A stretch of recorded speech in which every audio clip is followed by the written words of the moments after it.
চুয়াডাঙ্গায় চলতি মৌসুমে আম সংগ্রহ অভিযানের উদ্বোধন করা হয়েছে।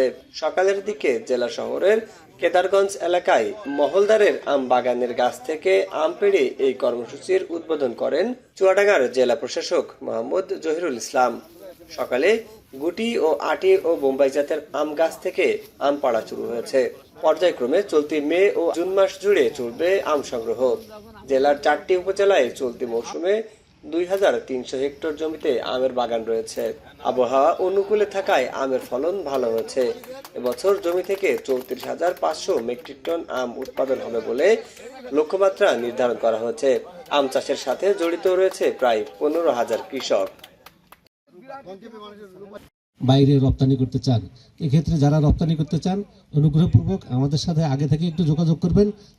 আমাদের কিন্তু লিঙ্ক আছে, একটা ওয়েবসাইট আছে, এই সাইটে ঢুকে আপনি বাগানে কি ধরনের কি আম দেশের বাইরে যাবে এবং এই এলাকার কৃষক ভাইরা উপকৃত হবে।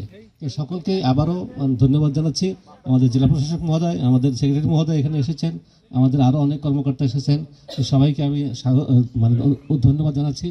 এবং এখানে প্রিন্ট মিডিয়ার অনেক লোকজন আসছেন, অনেক সাংবাদিক ভাইরা আসছেন, তাদেরকে ধন্যবাদ জানাচ্ছি এবং পাশাপাশি অনুরোধও রাখছি এনার জন্য আরও অনুরোধ করতেছি যাতে কোনো স্প্রে বা বিষ প্রয়োগ যাতে না করা হয়। এবং প্রসঙ্গত, জেলায় চলতি মৌসুমে 15 মে থেকে আটিগুটি ও বোম্বাই জাতের, 22 মে থেকে হিমসাগর, 28 মে থেকে ল্যাংড়া, 5 জুন আম্রপালি বাড়ি আম 3, 15 জুন থেকে ফজলি ও 28 জুন থেকে আশ্বিনা বাড়ি 4 জাতের আম সংগ্রহের দিন নির্ধারণ করা হয়েছে।